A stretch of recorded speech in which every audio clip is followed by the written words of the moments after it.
Talablarga binoan bu safar 1 minut ichida Atcam dasturini o'rnatishni o'rganamiz. Shu tipdagi videolar, kontentlar sizlarga yoqadigan bo'lsa, profilga o'tib obuna bo'lib qo'yinglar. Kommentariyada bundan keyingi videolar nima haqida bo'lishini yozib qoldiringlar. Mebelchilarga, roverchilarga yuborib qo'yinglar, shularni qilgan bo'lsalaringiz. Biz boshladik. Birinchi navbatda Atcam dasturini yuklab olamiz. Kimgadir kerak bo'lsa, Telegram kanalimda tayyori bor. Ochamiz. Shunaqa qilib eng pastda setup degan faylga bosaman. Shu marta bosaman. Downi bosaman. Inglizda bosaman. Next'ni bosaman. Atcam Pro'ni bosaman. Xuddi shu turishda millimetrga o'tkazib qo'yaman.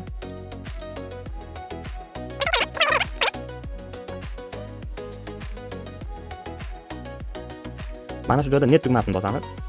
Gatovo. Va bundan keyin kiraman Atcam dasturida mana shu narsani kopiya qilaman. My computer C diskga o'taman. Program faylga o'taman. Atcam shu joyga o'tkazib tashlayman. Zaminit tugmasini bosaman.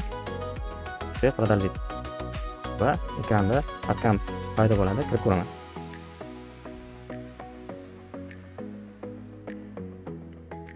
Vot, kirdi. Foydali bo'lgan bo'lsa, like bosinglar, kommentariyada Atcam deb yozib qoldiringlar. O'rnatishni o'rganib ham bo'ldik. Kim uchundir video qiyinlik qilgan va kamlik qilgan bo'lsa, quyida YouTube linkimni qoldirdim. Ko'rib, daskanalni o'rganib olsalaringiz bo'ladi.